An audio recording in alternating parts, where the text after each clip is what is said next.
needed the urgency to push this country forward.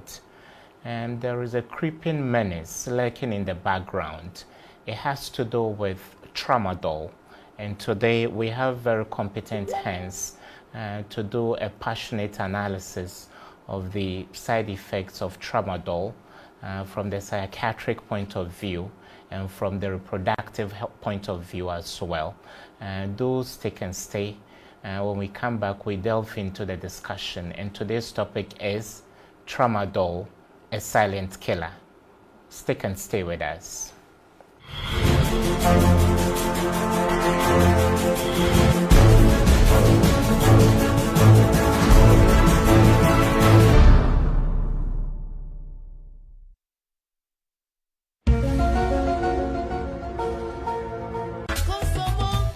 Mpepi yana mitami bisamu saso enyama hoden eyaso den enanka wa mewiase a saikra no dasani abrabo betie enei so dasani bia abrabo be nam ayehwam na afenso ayefefefe a wi enyama hoden free mu a enye yie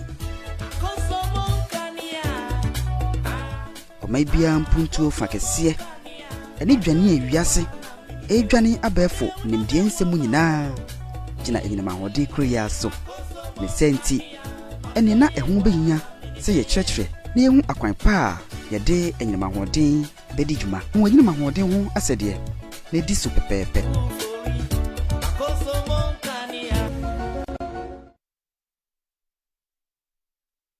She enyinam ahoden komo DTV1 so aduro da bia enwumre no nwotwe dikosi nonkron ye besan asisu bie memenda bia awia donko kosi no mienu ma yenhunu enyinam ahoden ntotoye na magana ye enyinam ahoden afa ne ntampa efra Ayo biru This MON, because I can't see it well. when Efra so up to say we don't damn now eh ya to no nyen we ya bo modem The master planner failed to see that the this guy alone because I am getting married. Kumawood Movies, showing on Wednesdays, Thursdays and Sundays at 7 p.m. to 8 p.m. and 9 p.m. to 10 p.m. on DTV1. No, wait. He said he wants to take me. yes 2 million naira just like that just because of ordinary belly. What can we do for you? Biliki I define. What you do now is go straight to the doctor's office and report to him before it gets too late. Now the thing where we went to before I won't be a dead doctor but I can't say make I can't report. Doctor, what are you saying? Get out of my office. Are you alright? No, I'm not. It is not fair. It is wrong. It is irresponsible. Are you serious?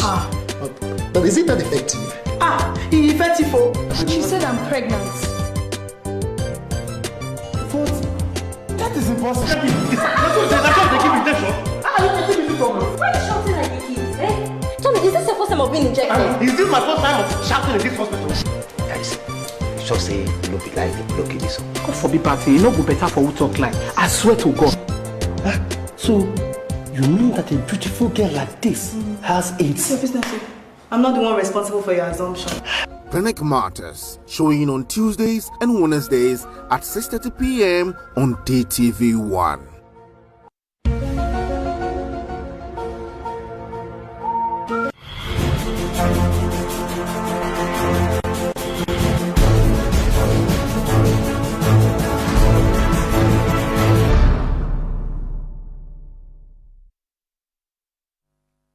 Okay, you're welcome back.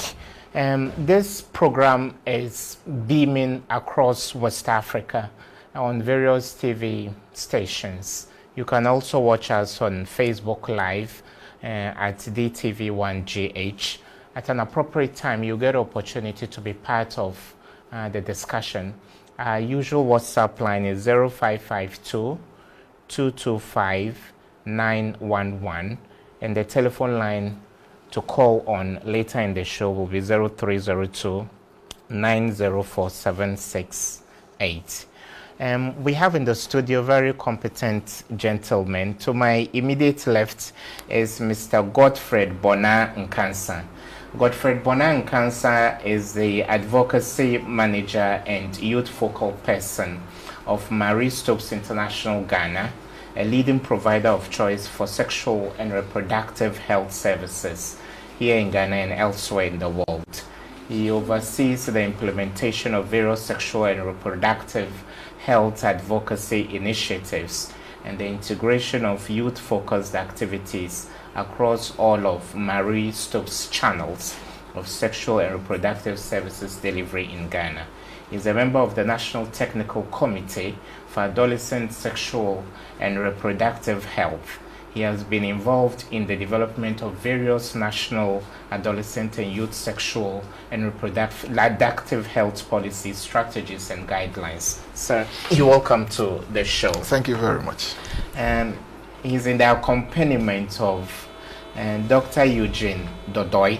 Dr. Eugene Dodoi is director of Ankafo Psychiatric Hospital and is a focal person of the Ministry of Health for drug abuse. Sir, you're welcome. Thank you very much for having me. Gentlemen, in the past, I'll start with you because we are talking youth, and I believe you fall within the bracket, even though I don't doubt it. And Doc is also youth at heart.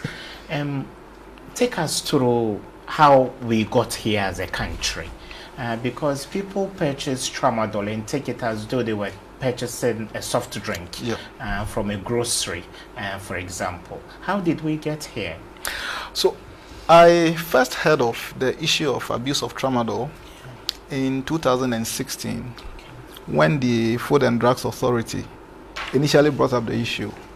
So, a few locations were spotted as hotspots for the abuse. Western was identified, one of the northern regions I've forgotten, I think it was Upper East, and Volta region. And the Food and Drugs Authority did some soup there with the police and the other security agencies. And so the issue came up around 2016. In 2017, it came up strongly again, but it has assumed alarming proportions in 2018. Okay. And I think that is why it is critical as a country we determined to roll out national level interventions to curb the situation. Doc, does it come to you as a surprise, considering the fact that you have oversight responsibility for people who have abused drugs in the past few decades? Is Tramadol a latter-day addition to the litany of hard drugs you've had to contend with over the years? Well, not at all. I mean, Tramadol is just one of the drugs, and youth health is basically reproductive health and mental health. Largely the women or the girls tend to make wrong choices for their reproduction. The boys make wrong choices for their ego by using drugs. So when we talk about youth health, we are largely about these two areas. So if we want them to develop their full potentials. The challenge we've had in Ghana is we don't take issues serious. I mean, some of us raised this alarm about 5 years ago that it was going to happen. And I don't know whether I can even mention the other ones which are going to happen. Please do. You've become a prophet on the show. No, I mean, I don't want to be a prophet of doom. No, because it's very funny that as a country we don't take the youth health, and maybe he was too diplomatic. As a country, we don't even have a place for the youth. If you come to hospital, you are below 12 years, you join the children, what we call the pediatrics. If you are, I mean, above 12, between 12 and 18, where you are still a child, you join the adult ward. Yes, sir. So we put them all together. We don't have policies targeted for the health of young people. Yes, sir. And yet we believe they are the one going to lead us in the future. So addiction actually is a disease of young people. Okay. people don't grow to 30 years and start abusing drugs. Those are not common. Actually, people who start using drugs from 15, 1 in 4 of them get addiction. Those who start after 25, 1 in 9. Those who start after 30, it's about 1 in 25 of them. So it's quite, I mean, it's a disease of young people. And Tramadol belongs to the class of drug we refer to as opioids. Opioids are naturally occurring in the human body. So the common one in the human body are called endorphins. So the body produces them to alleviate pain. So the reason why you can get hurt and you stop feeling the pain later is because your body has produced, opiate endorphins, which, has made your mind not feel the those pain. secretions are anesthetic. No, anesthetic. Anesthetic is also a different thing. This one is analgesic, which is pain alone. Unfortunately or fortunately, we found plants called the opium plants that can produce opioids. And we realized that those ones can also alleviate pain. But you say you cannot make an omelette without breaking some eggs. Yes. Drugs don't work at only one. Like you may have a headache, but you take the drug into your stomach. You get into your blood, it will have its target organ, the head. Then the pain goes away. Okay. When opioids get into our bodies, it acts in 3 main areas. Where the brain, what they call the central nervous system, the peripheral nerves where pain is, and in your intestines. So when they get into the brain, they have the ability to change the way we think, feel, or behave. So they are referred to as psychoactive substances. Psyche means mind. Active means it can change. So Tramadol, unfortunately, because we found the naturally occurring opioids, we began to have semi-synthetic. That is, you take the natural and then you change a chemical structure of it somehow, then you can get a similar one. But Tramadol, unfortunately, is a fully synthetic one.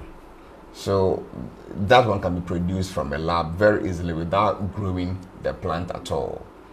And this had been in the system for it used to manage chronic pain and moderate to severe pain. Because mild pains are managed with paracetamol. Mild to moderate, we want to take the brufen and the diclofenac. They also have their side effects. When the pain is that severe, is when we go for the opiates.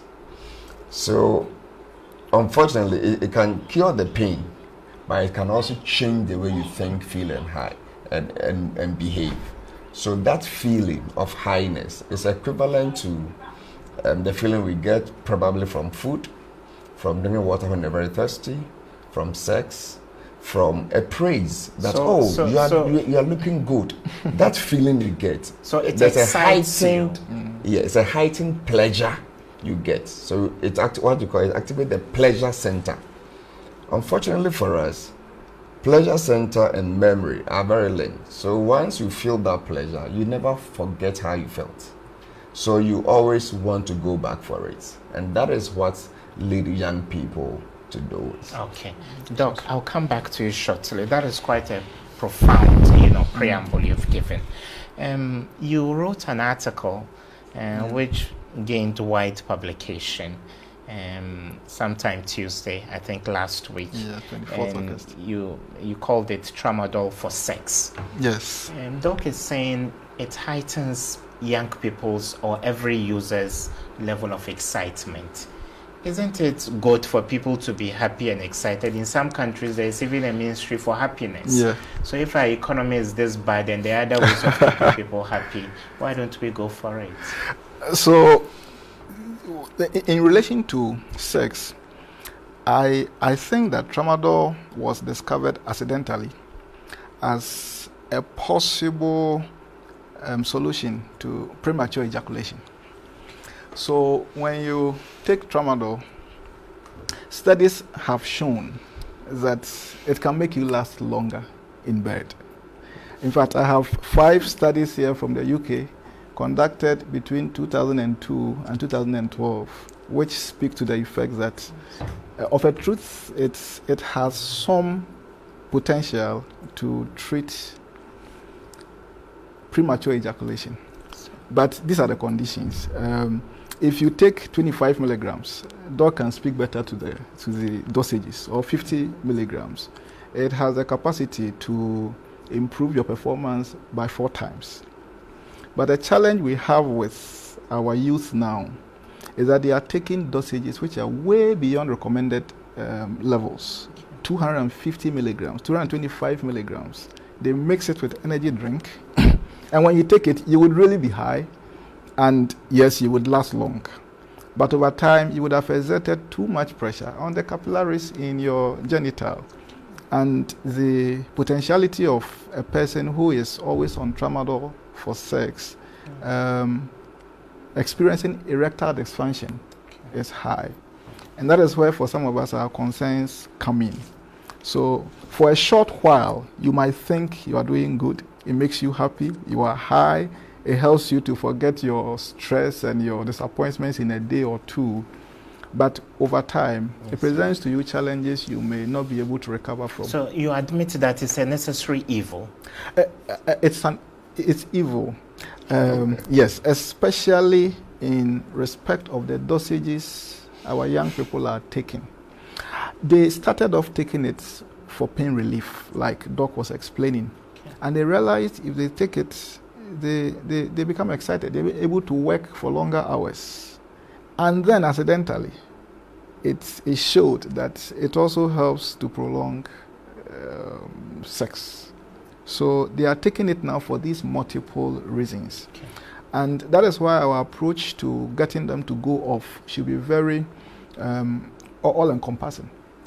Because it's gradually moving from the mental realm to the area of reproductive health. They are taking it because they want to create an impression in bed. Okay. And it's critical we don't overlook that. Okay, I'll come back to you. Doc, Afghanistan has a huge problem with opium. And would you, medically, in classifying marijuana and tramadol, would you put them under the same umbrella, or they are poles apart? Well, they are different, and they have different effects on their bodies. And I mean, Afghanistan is the highest producer of opium, and they send it to the West America and Western Europe to sell and make money, get it. So most of the fight in Afghanistan is because of the trade. Okay. So Philippines, Afghanistan, Thailand, these are the major challenges there. So we didn't know there, but it was there. The other ones I didn't want to mention, but I think people know. It's codeine. Codeine and tramadol are the same drugs. I mean, the same chemical, they have the same effects. We have codeine in APC. APC means aspirin, paracetamol, codeine. We have codeine in DF-118. It's a known drug sold on the market. We have codeine in cough syrups.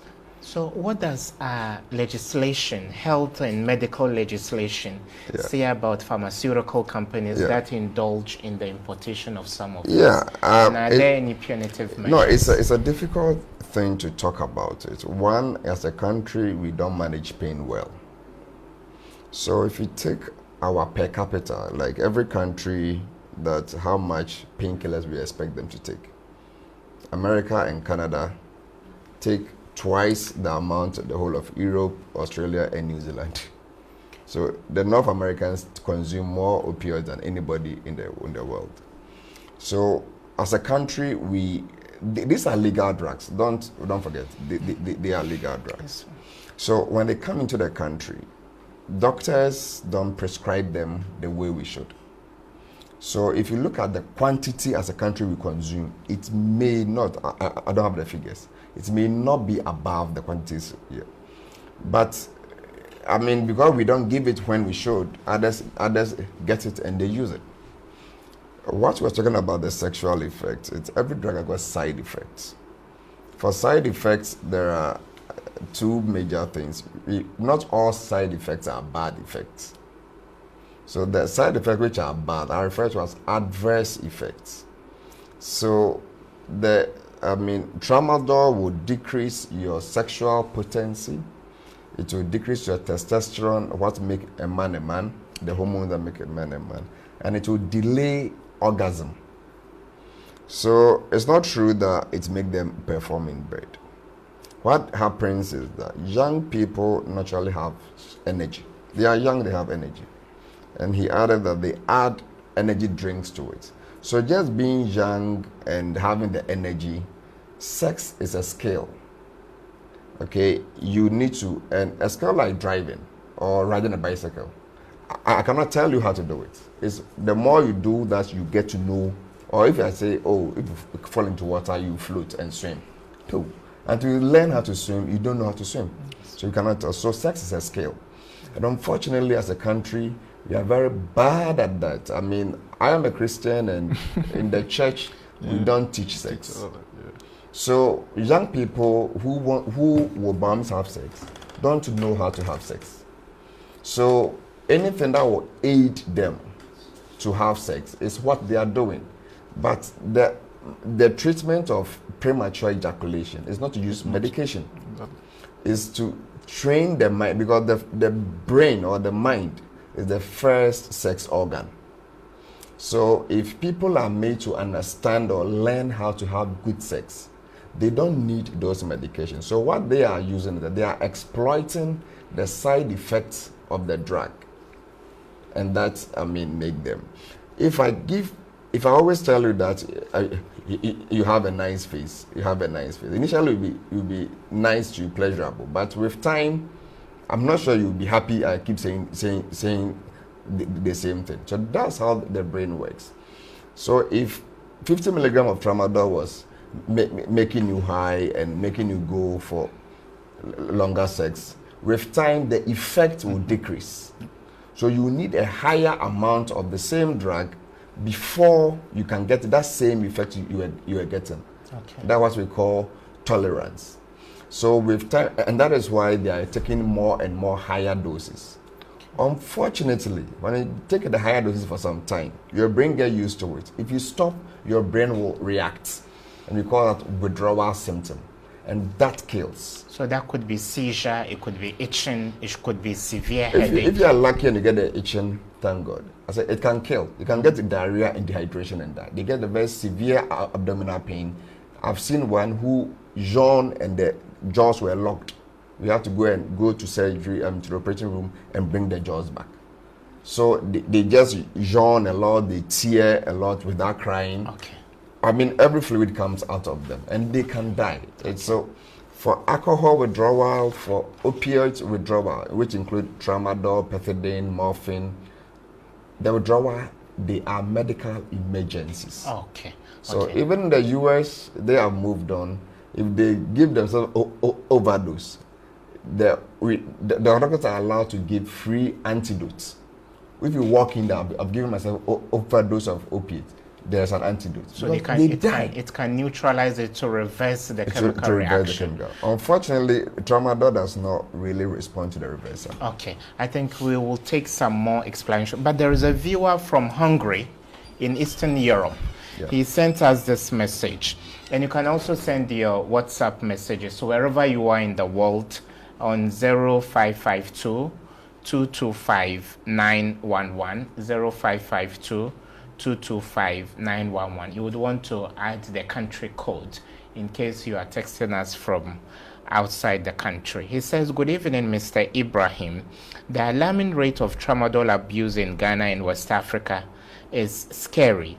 This can be largely attributed to bad parenting as a result of broken homes and frustration of being unemployed, loneliness from isolation, and curiosity from peer pressure. I pray the FDA, Pharmacy Council, and other agencies will come on board to save the youth. Peace unto you and your guests. This came from Hungary. So what are the causes? accentuated the fact that people are adventurous because they want to prove to their fiancés and wives that they can go the long haul. Exactly. But apart from that, what role can parents play? And what age brackets are we looking at? Are we looking at juveniles engaging in the abuse of tramadol, or there's a certain youth bracket that is beyond the juvenile age? So, starting from the last question, it's a whole cohort. It's a whole spectrum of the people we call youth, from 15 years up to 35. But you find it more prominent among the young adults, those in their 20s, from 20 to the mid-20s. The causes, in my article, I advance the argument that inadequate information on their sexual and reproductive health is largely the cause of what we are finding now. And I say so because our system doesn't provide adequate opportunities for young people to be exposed to necessary information on their sexuality, and Doc was speaking to that effect. The school system is still not very conducive to stimulate discussions around sex for young people. We still hold on to the old ideology. The family system hardly opens up on sexuality issues with young people. But you know, they are in that growth spectrum. They are in that developmental stage. You can't outlive sexual feelings. You would necessarily have to go through that stage in your development. And it's critical that access to information is granted them when they get to that stage. Otherwise, we would experience what we are seeing now. The school system needs to open up and talk freely about these things. I have been part of a number of national level policies and strategies for adolescent health. And I'm glad to tell Doc that mental health is very crucial now when it comes to thinking on adolescent health. Yeah. So we work around mental health, we work on reproductive health, because like he indicated, they are the two major issues. And under mental health, substance abuse is a whole module in our educational curricula. We are trying to advance, and at the policy level too, that has been. I think Tramadol hadn't come up strongly when we're developing those policies. Otherwise, we would have mentioned it clearly as one of the drugs with potentiality of abuse. Okay. So the school system needs to open up. Parents, like you indicated, have to gather courage and stimulate discussions around sexuality with their children. I don't remember my parents ever sitting me down to talk to me about sex. I always say, had it not been for PPAG in Cape Coast, I probably would have been one of those written off. It took PPAG to sit me down, expose me to some of this information, which have armed me and helped me to become who I am today. And I think every young person growing up in Ghana should not be limited in terms of access to such information. Sexual and reproductive health is a cornerstone of the development of a young person. Their biggest threats, like Doc indicated, mental health and reproductive health. And if we want to put emphasis on things which can contribute to their holistic development, aside the normal cognitive intellectual training in schools, then there are issues around their mental health and their reproductive health. The life of the young person revolves around three pillars, I always say: the family, the school, and the church or the mosque. That is where they spend the most time. And it's important that strategically we make available opportunities within these spaces for them to be exposed to some of this information. Okay.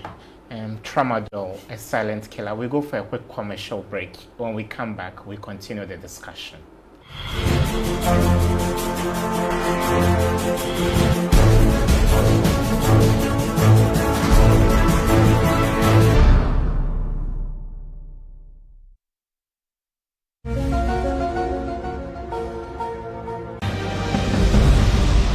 The master planner failed to see that the very shadow she hides is that which has never stopped reflecting. I beg your pardon. Hey, you are now peppering me. Please calm down. This guy alone, because I am getting married and you know it. That crystal of a girl is a witch. I'm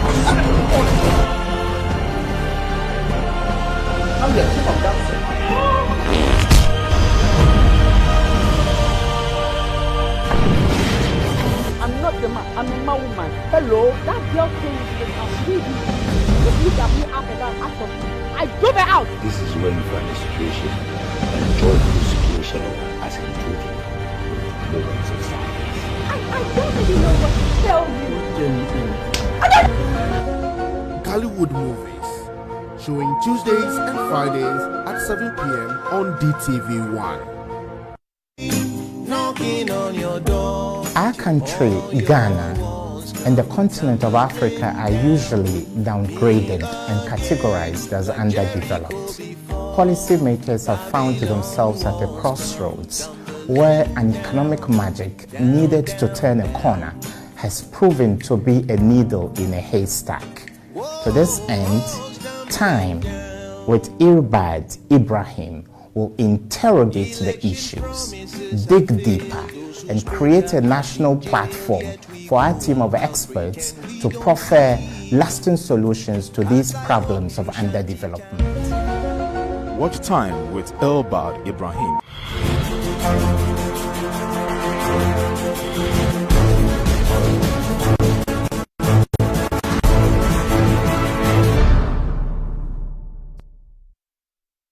Okay, you're welcome back. We are still in the studio with Mr. Godfred Bona Nkansa. He's an advocacy manager and youth focal person for Marie Stopes International in Ghana.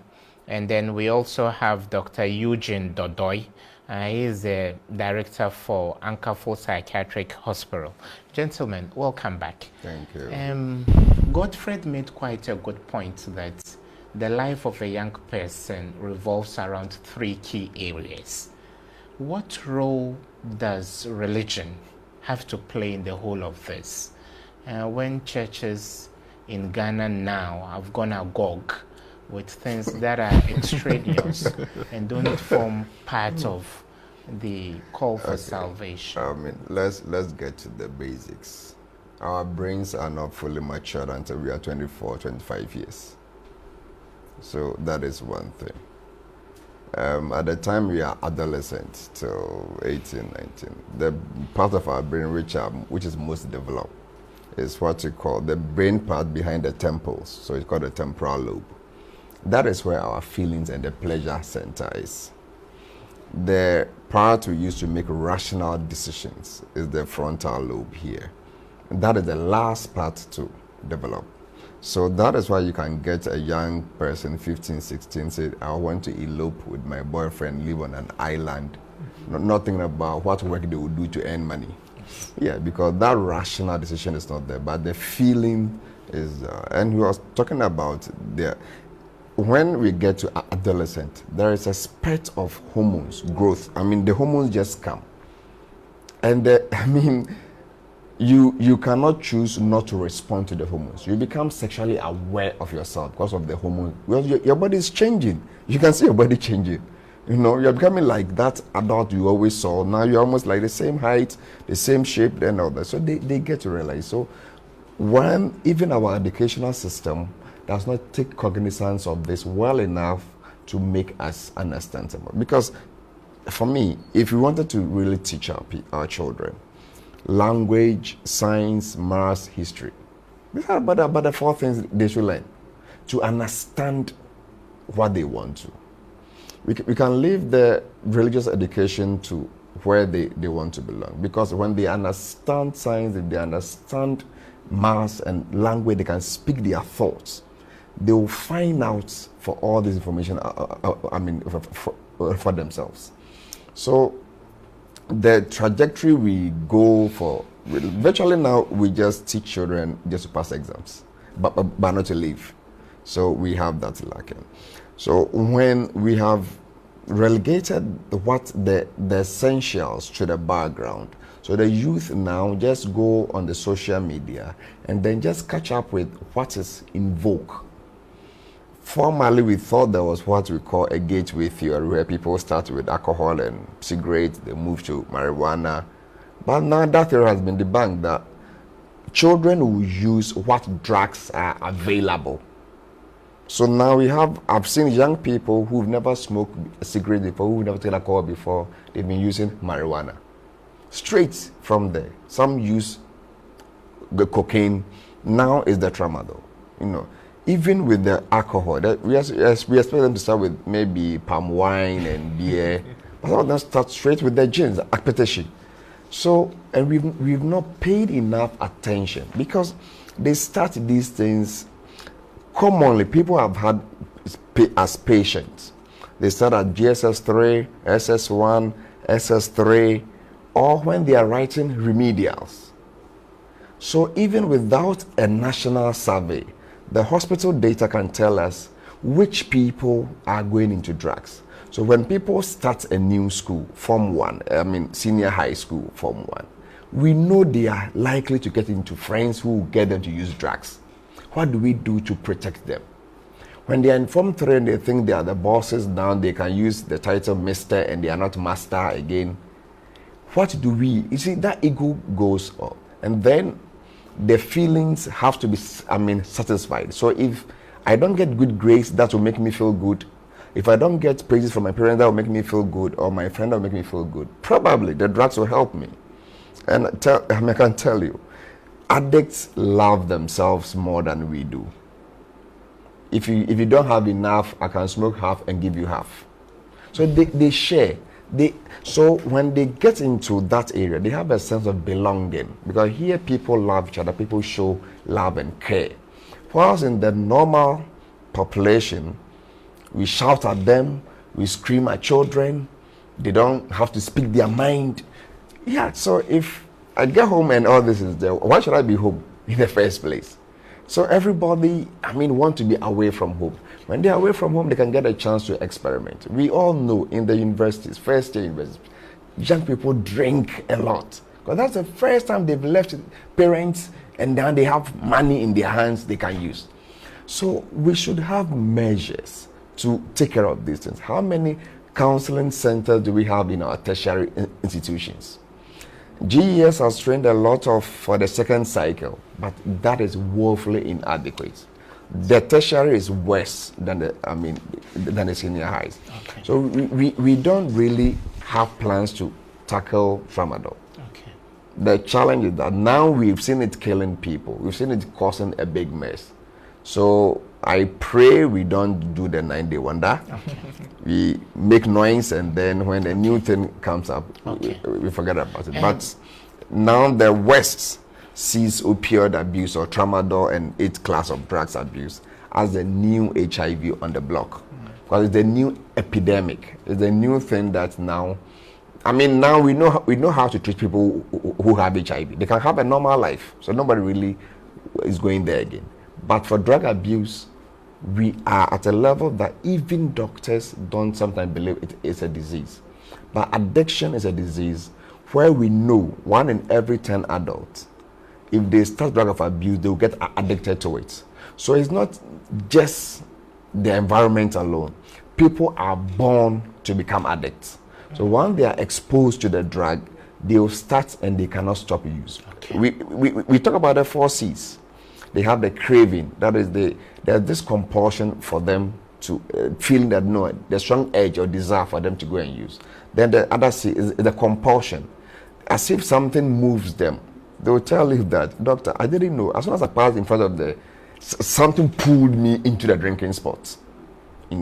Then we have the continuing use despite some. I know I failed my senior high because I was using drugs. Yes, I still go ahead and use. That tells you the frontal brain is not really functioning. And unfortunately, if we don't help them to develop it, they may never develop the frontal brain. So they will always go for their feeling. And that is when they become counterproductive. They have to come and steal from you and I because they need more drugs. Because the more you use, the more drugs. The last part is the control. The brain loses control over drug use. So when we put posters like "say no to drugs," it solves nobody's problem because their brains are defective. We should treat them. We should manage them. We don't tell them that say no. And when I was in school, actually, if you use drugs, you are lashed, and we expect that once we lash you, you stop. Okay. Says who? Okay. They never stop. Okay, that's quite a good point. Godfred, doctor says there should be some outreach. We should be able to break the jinx that these guys or young people are feeling ostracized by society. From where you sit and where your NGO sits, what level of outreach are you able to do, and how receptive have some of these guys in ghettos and what we call bases have been to your outreach programs? Yeah. So the available information we have points to the fact that most of the abusers are in slums, ghettos, and all. And we work in slums. We work in Abubloshi. We work with the Kayayes extensively. And you find some of the young ladies confiding in us that in recent times their boyfriends are always craving for sex, and when they come they are hyper and all that. So we suspected that the influence of Tramadol might account for some of such. It's critical we look at it from a public health perspective and roll out focused behavior change communication programs targeting people in such locations to engage them. I'm not for clamping down on them by arresting them or using force to let them stop. It won't work. It's not sustainable. The sustainable approach is to engage them, let them know the adverse effects, like Doc was sharing, of the abuse of such drugs. So outreach programs need to focus on such geographies, and it has to run over time. It needs to be sustainable. 6 months outreach may not solve the problem. It might take a year or two. It has to be a clearly thought through program targeting them. I've worked with a few of such people, and it takes time for them to build trust. So when you extend outreach services to them, initially they may not open up to receive you. But when they see that they can trust you, they begin to open up. And when they open up, you'll be amazed the other things they are doing, they haven't told you, which all work into what you are doing. And I think that is what the Food and Drugs Authority should be looking at, partnering civil society, the Ghana Health Service, and other partners to do. For now, it looks like the focus of our interventions is getting to the hotspots where they are and taking it from the people who are selling and all. It's fine. I'm not against that. But we need to approach it from the public health perspective to carry out education, engagements with people in such locations, so let them understand the issues. We are rational human beings, I always say that. Okay. After a man is exposed to information over time, the mind, begins to be renewed. Okay. And there are opportunities there to recoup some of these ones. Otherwise, we are in trouble. Doc, I'll ask you about stakeholder involvement, government, law enforcement, and all that. But at this juncture, viewers from around the world can join the discussion. You may send your WhatsApp messages to 0552 225 911. You can see it boldly written on the left corner of your screens. But I now announce the phone lines, and so you can call. The number to call us on is 0302 904 768. I repeat, 0302 904 768. It will be displayed shortly on your screen. You can call in and make an intervention. It can be a question to the learned guests we have in the studio, or a contribution. Or are you a victim of the abuse of Tramadol? Do you have any story to share? Doc, to what extent has government shown interest in tackling this menace? I mean, it sounds funny. We have narcotic control board, and we have FDA. Narcotic control board actually has oversight responsibility for the two approaches to solving drug menace. Sorry, there's a caller. I'll be cutting in intermittently. Hello, your name and where you calling from? Yeah, please, this is Joseph calling from Demogo in Northern Region. Okay, Joseph, welcome to the show. My name is Joseph, calling from Demogo nothing really. Welcome, Joseph. You can make your points. Please, to me about Tramadol. Okay, thank you. For Tramadol, like the day I go to hospital, like by then I went to hospital complaining that I find it difficult to go to toilet. So the prescriber gave me that drug. So I took the drug home. So I removed the treatment. I read, then I realized that it can lead you to coma. So he told me that I should take it morning, afternoon, evening. So I took the first dose. Only the first one, I took it and no, but I can just in front of you. You are looking at me, you will see that my eyes are open, but I'm sleeping inside me. So I couldn't continue again, so I stopped. So the following day I went and met a certain nurse and complained, and he said, okay, if that's the case, I should stop. So from there, I stopped. That was even way back. So I stopped. So later on, I became a nurse. So, like, when I close from work, I have one friend that I always go to see that he's a pepper. So I go and sit there. So one guy just walked there. So I was complaining, I like stress. I was complaining to the guy that, oh, today I'm tired. So one guy just walked in and said, what am I talking about? I said, I'm tired today. So he just kept the hand inside the backpack. Okay. Move that from another house. Yes. So Thank you so much from Damongo. Your point is quite clear. Doctor, you will tackle the government question. Are people able to buy it over the counter, and what regulatory mechanisms are there? They shouldn't buy it over the counter, and most it should not be sold in licensed chemical stores. They are too low to sell those drugs. Okay. So it shouldn't be that available. Okay. But there is a texter. Sorry. Rules don't work. Okay. There is a There is a texter from Nigeria. Okay. Let me take this call. Hello. Your name and where you calling from? hello, this is Joe calling from Tamale. Okay, welcome to the show. Thank you very much. I'm making a contribution to what I have seen going on in Tamale. Compared to the I was listening to the video when there was call from other regions, and it's like the abuse of the black is becoming and becoming. Because this is a situation somebody just gets into it, becomes excited about using the drug, and it's like Ghanaians are destroying the youth, we are destroying our future. This is what we need to understand. The abuse of anything or anything into your system is destroying you little by little. By the time you realize it, you are doomed. Because you need to build the life today that you will be able to create a better future for yourself. That's not what you are doing to yourself now.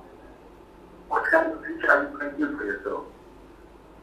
So I will say we need to really fight. We need to really fight. Okay. Stop. Okay, thank you so much. Your point is well made. This one came from Nigeria. He says, good day, Doc. I would like to know the advantages of Tramadol to the human body.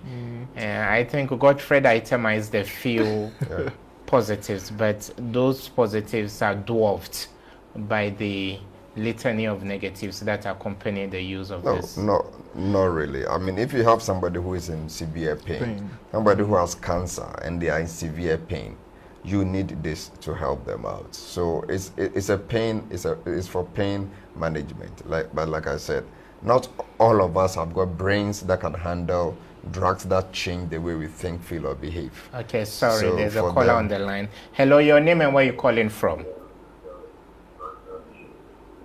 Hello? Good evening. Your name and where you calling from, and kindly lower the volume. Good evening. Your name and where you calling from, and kindly lower the volume on your set. Okay, which part of the north?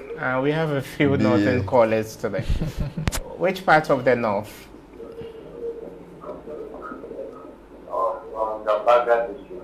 Gambaga. You're welcome to the show. Yes. Hello. Hello. Hello, Doc can hear you. Okay. I'm calling from Gambaga, East of the Lagos. My name is Sandy, precisely in Nalego. Okay. I'm very happy with this program. Thank you very much. But my concern is, if you look at the youth today, almost everybody is in use with the tramadol. We don't know if the doctor could, if doctor could please talk with our president, our group leaders, so that they could pass a law. Whoever is found with that, I hope that would minimize the use of that drug, because if a doctor does not prescribe the medicine for it, it's not nice that you should put it into a use. Okay, thank you so much. So I wish if doctor could, or many of our doctors could have solution to that. Okay. Sadly, doctor is not in parliament, but I believe through such public outreach. Can I make a quick comment? Please do. Then I go. So in Ghana, like Doc was saying, it's not sold over the counter. It's actually now a controlled drug. So it has always been. So it's illegal. I learned initially it was by prescription. No, it is still by prescription. Yes, now it's so controlled. So how do the young people lay hands on it? So the ones are there rogue pharmacists in the system? The ones we are having in the system now are smuggled. The same way we buy Valium. Okay. Hello, your name and where you calling from? A prescription drug. So the ones we are having now, they are smuggled. They are not. Yes, your name and where you calling from? Oh, they are like. From Nigeria and other places. And you are calling from which part of the BA? Boateng from Brownford. Okay, make your point, Boateng.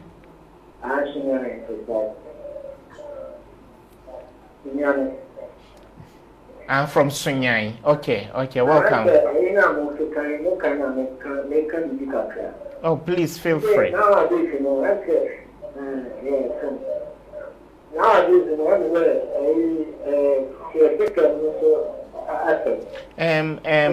Boateng, kindly put off your TV set. You can actually put it off and still hear us. Okay, sorry. Boateng may have to come again.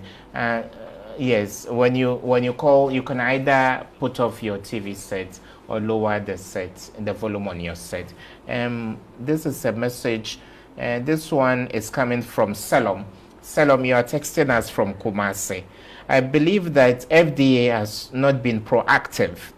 Looking at the rate, the average Ghanaian has access to drugs without prescription, which is the primary cause of the abuses. We are at risk as a nation, losing our human resources.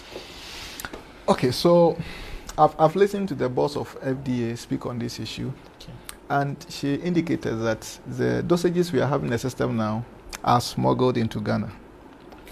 What has been approved by the FDA are the 50 milligrams and 100 milligrams. But what we are having in the system now are 200, 250 milligrams. And the suspicion is that it's coming from outside Ghana. So they are being smuggled into the system. And that is why the FDA is proactive, I would say. Things are improving, and I think we need to give credit where credit is due. Yes, they are doing a lot. They are working closely with customs and immigration and the Ghana Police Service to clamp down on the smugglers, and it's working to an extent. But they need to involve the wiser collection of stakeholders and people. We all have to come on board so that we can help expedite their interventionary measures. For now, they are spearheading it. In terms of staff strength, they are nowhere. And I think the issue has gone beyond the FDA. It's a national issue now, and it's important we bring on board all parties so that collectively we can salvage the situation. Would you call for a declaration of emergency until we tackle this? Doc? Well, I mean, even tomorrow, Mental Health Authority and Narcotic Control Board, FDA, will have a meeting on this, and I'm going to be part of that meeting. We have two-pronged approach to managing drug addiction. We have the demand, demand reduction. Sorry, and the Doc. supply Sorry, reduction. I have to cut in. Hello, your name and where you calling from? You are calling from where? I'm calling from Okay. Do, okay, do make your point. Yeah, I'm watching the program and I want to make some contribution on the intake of the tramadol. Okay, please do. I'm a mental health worker, and anytime you meet these young people are using tramadol, one thing they tell you is we don't have work, there's no somehow FSDS one with me. When I take it, I sleep, so I prefer sleeping when hungry.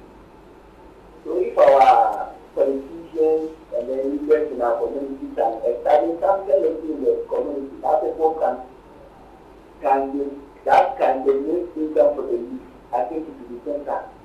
Okay. Because just talking about it, educating them will not let them stop taking the tramadol. You know, treating addiction is one of the difficult things. All treating in all illnesses. This is something can be done about those patients, but especially for the youth, it will be better for that. Okay, thank you so much. Doc, is it a valid point that there is a nexus between unemployment and drug abuse? The rich people abuse drugs. America is rich. There have been people rich who abuse drugs. Actually, if you look at the stars, the showbiz stars, a lot of them die from drug addiction. So it's not about money. There's a two-pronged approach. We have the supply reduction, we have the demand reduction. If you don't control demand, there's no way you can control supply.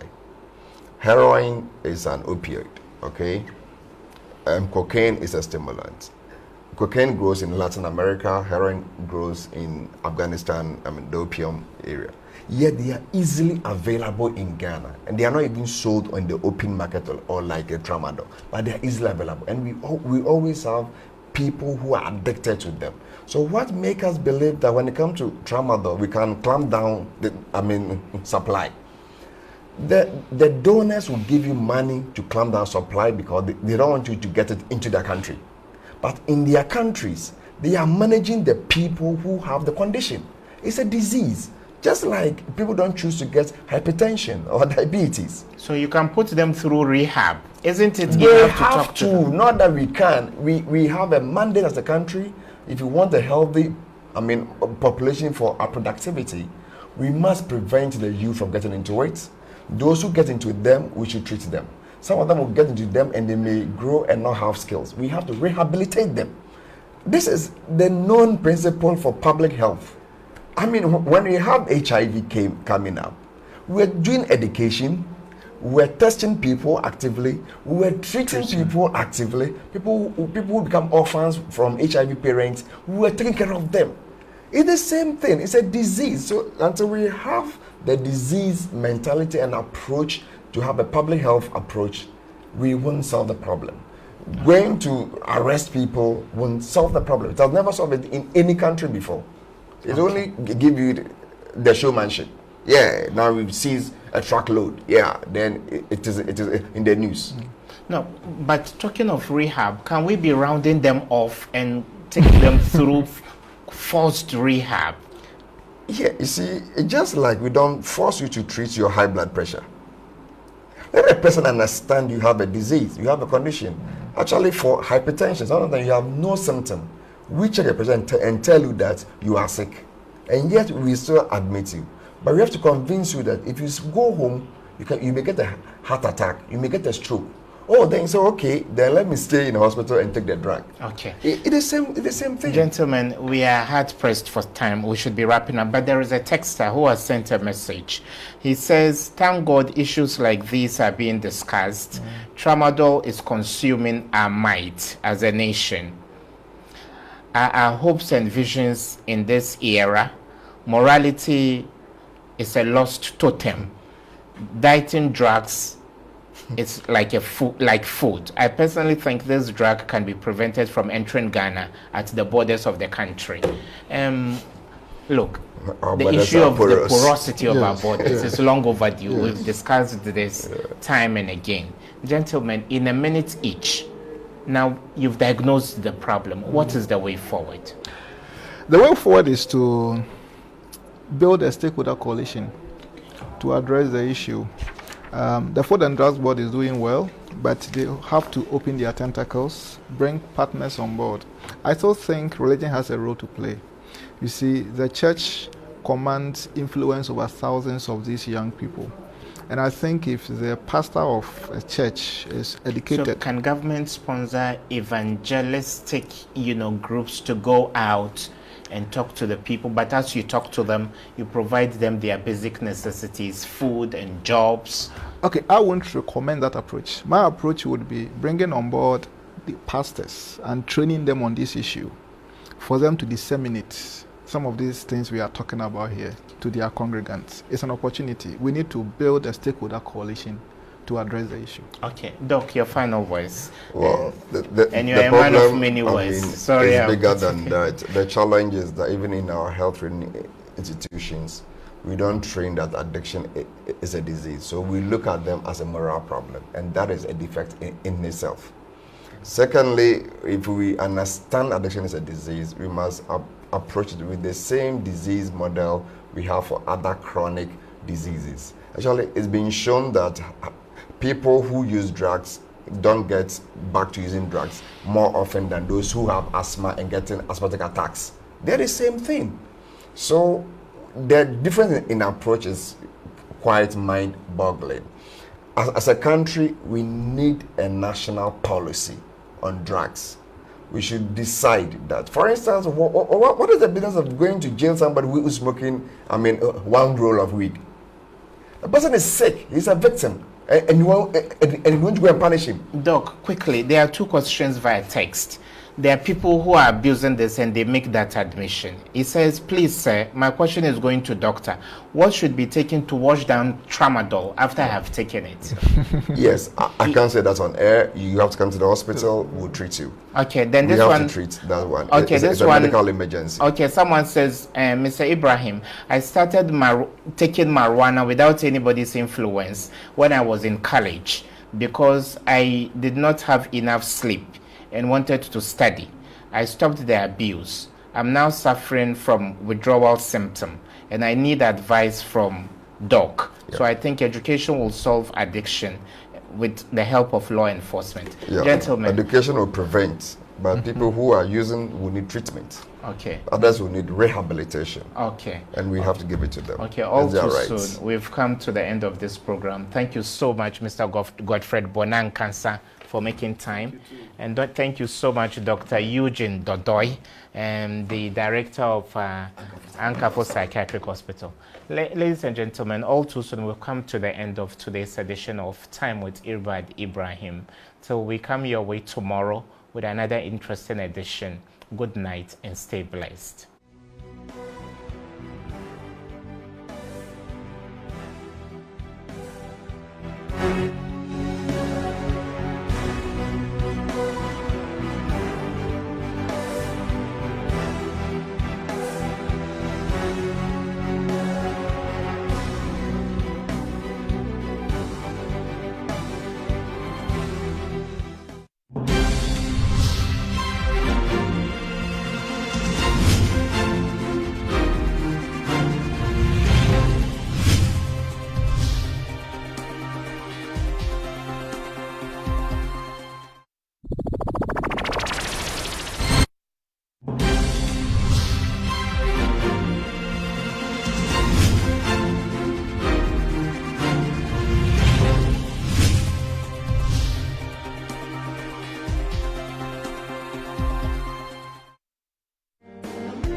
Haba Inyesei Iye Atuna bongo bongo bongo atu bongo bongo bongo na ana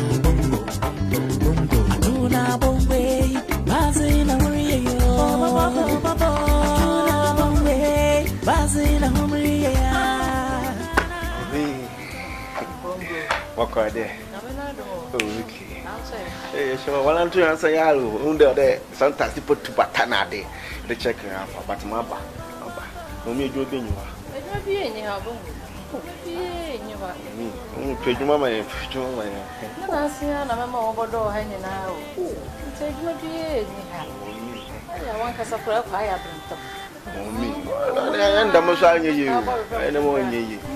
My kai. How do you know you think? It's a girl. What's my papa? How can Chris have a man coming? Oh, you're a big day. Where did you see your hand around there? I know you feel that you trade flowers on your problem. Your problem. For me, then put that 7 of them. Yeah, what called dear.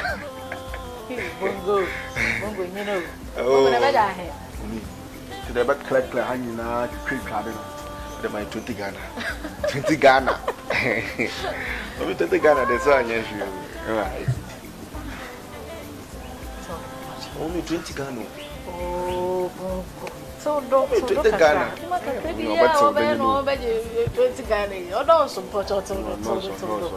I am going to tell you from Padinato. Crowd in my 19 cities, 50 pesos. Bongo minya da musika. Me musika wo ba me de bebo. Me musika. Perform. Ai. If you had money someone na mo ye nanse na mo. Mo na, we see ma. Perform. Crowd my 18 cities 30 pesos. One pesos in the event that go down just come ma. We to asota na dey ma. See pesos na me that go. I think say I can say 18 cities 30 pesos. Bong mama 15. Mama 15. Mama 15. I'm ask be out. Mama 15. I mean, pesos na me fit that go we. E wa, e to su na dey, e wa. So all the 15 pesos be count. E wa. No, anya 15 pesos.